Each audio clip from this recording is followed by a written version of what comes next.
everyone, this video is going to be a review on the 7 Glasshouse fragrance scents. They are 7 eau de parfums from Glasshouse, which is an Australian company, and they were all released in 2019 to 2020. There were a few limited editions, but this video is just going to go over the 7 eau de parfums in the collection. So with the 7 bottles, they all look the same. This is the bottle here. It's a very simple glass bottle with a gold design and gold lettering. One negative that I have is that it doesn't have the name of the fragrance on the side of the bottle. It's only on the sticker at the bottom, so it can make it a little bit difficult. I generally will keep these types of perfumes though in the box, so it's not a big deal. The boxes all look the same, but they are different colours. What I appreciate about the packaging is it has a little description about what the scent smells like. On the front and on the back, it explains what family it's part of, some of the notes, and a really quick 2-liner, 1-liner kind of description about the fragrances. The box looks really lovely and it feels nice and soft, almost like a brushed finish. So I quite enjoy the packaging of these products. They are all eau de parfums and they come in 14 mils. So it is a smaller sized as far as perfume goes. It's $29.95 Australian dollars. And that's fairly affordable, but it's probably because of the smaller size. If you were to scale that up to mils per dollar, if you were looking at say 100 mils, it would actually turn out to be around 214 Australian dollars, which is quite pricey. But because it's a smaller size, it does keep it quite affordable. Hi, Editing Renee here. I wanted to pop on quickly because Glasshouse Fragrances actually released yesterday 3 of the 7 scents in 50 mils for $99 and 100 mils for $139. So it actually works cheaper for those ones instead of scaling it up from mil to dollar from the 14 mil size. So KYOTO in Bloom, Forever Florence and Midnight in Milan, they released in those 2 larger sizes. They also have a new scent called a Taha Affair Devotion, and Taha is my favorite candle from them. So it's butterscotch or caramel butterscotch and jasmine. So I picked up a 14 mil size for myself to try. Once it comes in, I'll let you know what I think about that one as well, but probably on Instagram. But for now, back to the video. It also means being smaller, it's easy to travel with, and you can carry it with you in your handbag or wherever you go on the go. And I think that's the point of it. It's not meant to be a big bulky thing. It does mean that if you really like the perfume and you go through it quickly, it could get a little bit expensive. Now, as far as longevity, it is fairly medium to average. I generally get say 1 to 3 hours where you can really notice it. After that, it becomes a fairly skin scent, a sort of a skin scent, which means that you can still smell it, but you need to be a little bit closer up. It's not a bad thing though. On fabrics, it does tend to last a lot longer than that.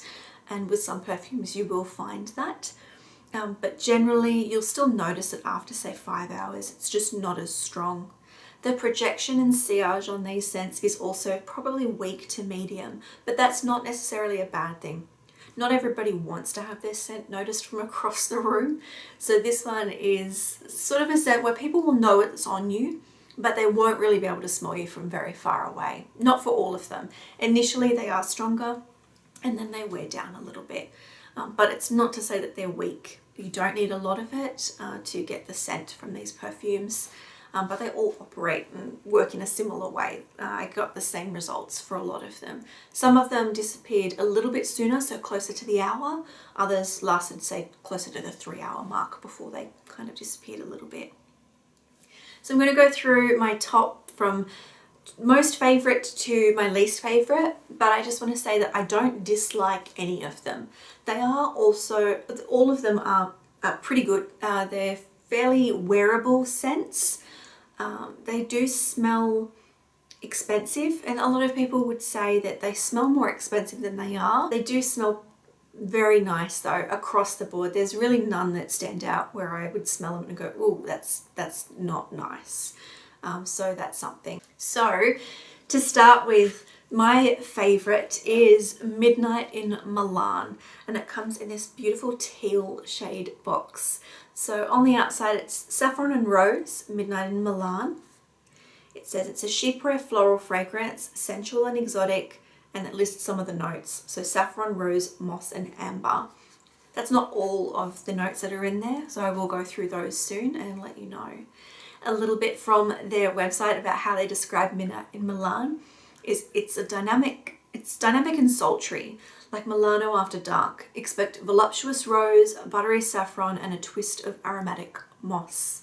Now, if you know me, you know that I love chypre scents. So that mossy undertone with the florals in there, and sometimes it has a citrus or a fruitiness to the top. This one is no exception. I love it. It's beautiful. It's elegant and classy and feminine and just beautiful. It's lovely. The top notes in this particular scent are saffron and blackcurrant. The middle notes are rose, jasmine, and ambergris, and the base notes are moss, dry amber, maltol, musk, and cedar.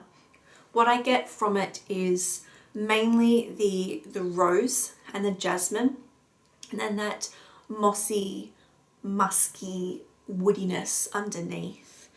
For me, some people say that they find this to be unisex. I do think that it's probably more traditionally feminine scent,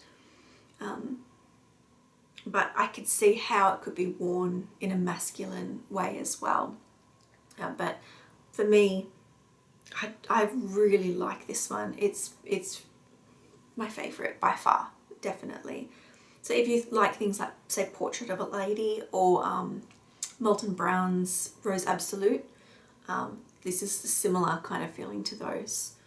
Just that beautiful, jammy, thick rose, and sort of the mossy undertones to it.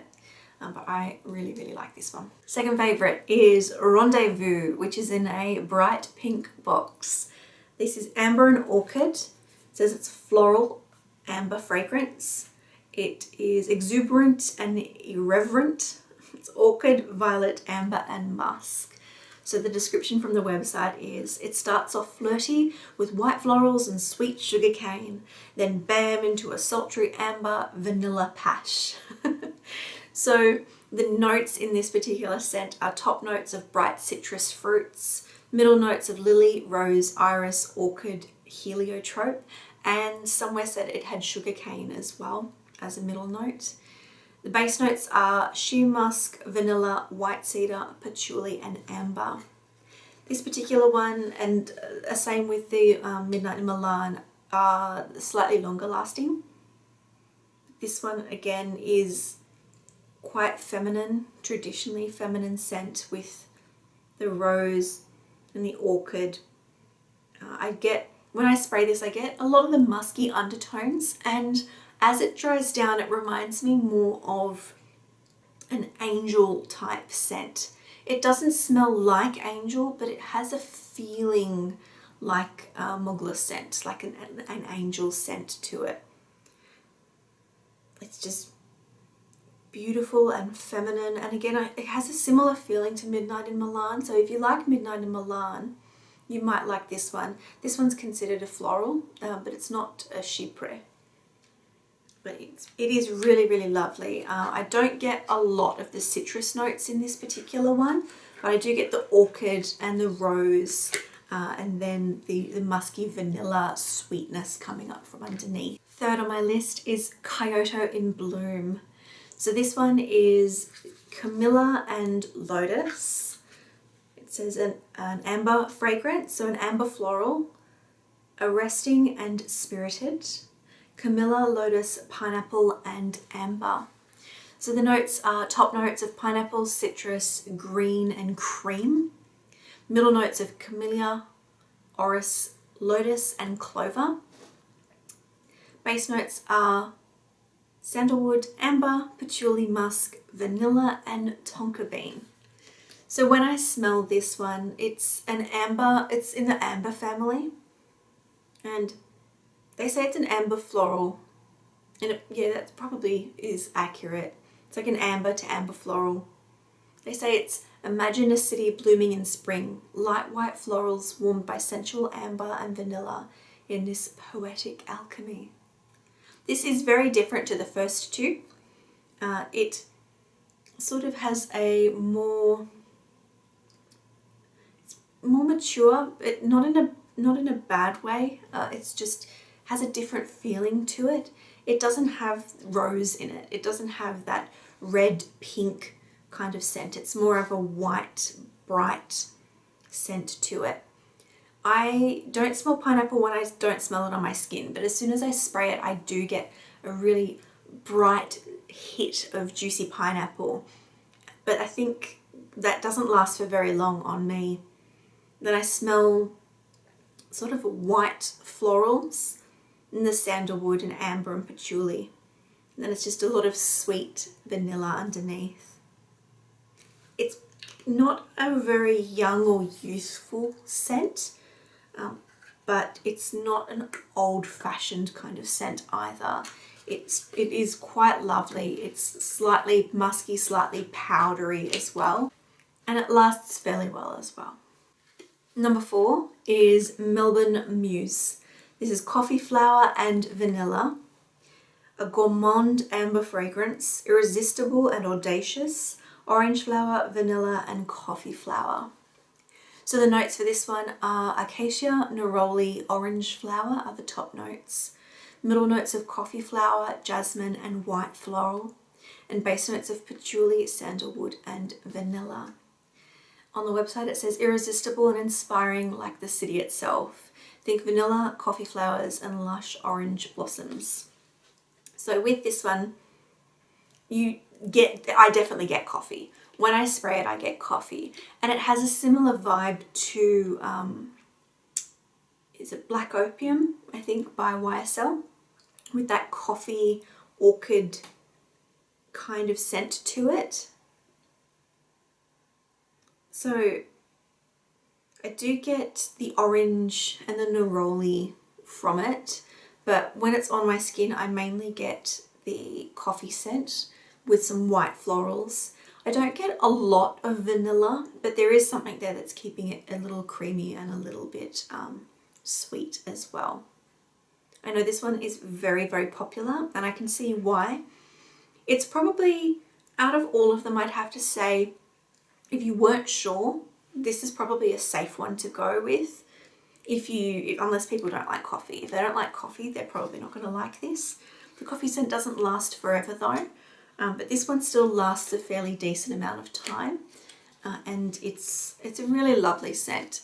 This one does smell similar to a few of the other perfumes that are available on the market that have that floral and coffee mix to it, but it is different enough that you know it's not, say Black Opium for example, you know it's not going to be that, but it is still really, really nice. Number 5 is Flower Symphony.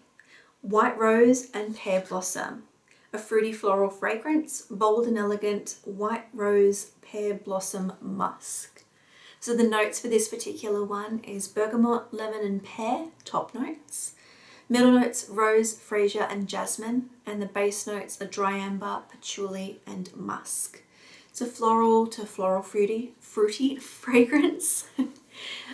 This one they describe as being an olfactive opera, a trio of blooms, rose, jasmine and freesia, plus juicy pear singing a cappella in perfect harmony. So with this one on my skin, I get pear. I don't smell a lot of pear just sniffing it straight out of the jar, but on my skin I get lots of juicy pear and a bright citrus note. With this one I remember getting something that smelt slightly metallic, but sometimes things do that on my skin and it doesn't do it for everybody and it doesn't do it all the time. It's not too bad, but just something to keep in mind that certain notes may react differently, and this one does occasionally go slightly metallic and acidic like on my skin. This one is not as strong as the other 4 that I've gone through. It's a lighter, kind of brighter, more springtime scent. And it kind of reminds me more, I don't really like Daisy by Marc Jacobs.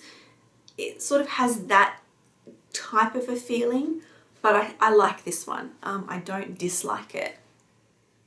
The juiciness of the pear is there. I don't get a lot of rose. I can smell that the rose is in there, but it's not a traditional type of rose scent. It is a whiter, brighter kind of floral sitting in there. And there's not a lot of sweetness or anything like that. It's just a nice, bright pear rose scent. The next one is Forever Florence in this peachy colour. So Forever Florence, Wild Peonies and Lily. A floral powdery fragrance, soft and comforting, wild peonies, lily, musk and peach. So the notes for this one are top notes of peach, pear and citrus, middle notes of jasmine, heliotrope, peony rose and lily, and base notes of musk, amber and sandalwood. It's described as being a floral. It's like it is more of a powdery kind of floral scent. And they describe it as imagine the scent of Florentine romance. Think pink and white peonies, lily and jasmine with a hint of musk. For this particular scent on me, it didn't last as long. This was one of the ones that only kind of hung around for about an hour or so. It went powdery on me and slightly soapy quite quickly. And something in there didn't necessarily work with my body chemistry very well. It wasn't bad though, it just wasn't my favourite type of scent. It's nice and soft, it's very feminine, but it's not very young either. You still have pear in there. I didn't really get a lot of peach. I didn't get a lot of citrus either. I did get pear and jasmine, a little bit of lily and the peony. I can smell the peony in there quite a lot. The musk, I think, is what makes it go quite powdery, but it is still quite a lovely, soft, subtle, pink, light scent. So if that's your thing, you might want to give that one a go. And number 7, the one that I would probably wear the least is Diving into Cyprus. It's in a gorgeous blue box though. Sea salt and saffron. Fresh aromatic fragrance, modern and transparent, sea salt, saffron, lavender and cedarwood. This one for me, it's a unisex scent, but I think it probably is a bit more masculine. If it's on the traditional fragrances, it leans more masculine than feminine. The top notes are lemon, sea salt, agrestic, I'm not sure what that is. Saffron, peach, and middle notes of orange blossom, violet, cedarwood, and base notes are amber, sandalwood, and moss. So the main ones they talk about are sea salt, saffron, lavender, and cedarwood. They didn't list lavender on their website as having notes, so I'm not quite sure where that would sit. But generally in the middle notes. This one they describe as it's an early morning dip in the salty Med Sea, amber and peach with aromatic lavender, moss and woods. They describe it as being a fresh scent. It definitely is fresh, but it has kind of that Lynx body wash or body spray kind of feeling to it. But not cheap. It does smell more masculine. I think that's the woodiness, the saffron, the saltiness to it. I still think it's a really lovely scent, but it's not something I would typically wear. And my husband commented that it does smell kind of masculine when I was wearing it, and he also said that it reminded him of like Lynx body spray. So it smells like a more grown-up version of Lynx body spray or body wash, so don't think that it smells juvenile or anything like that, but it does have that kind of feeling to it, like what was it, Lynx Africa, or there was a few other ones that were really popular when I was in high school. So that's it. Those are the 7 fragrances from Glasshouse. If you have any questions or something that hasn't been covered in the video, please feel free to leave it in the comments below. I hope you found this helpful, And like always, if you have any requests, anything that you're wanting to know or wanting to say, please leave it in the comments. I hope you're all having a fantastic day, afternoon or evening, whatever it is, wherever you are. And I'll see you all in my next video.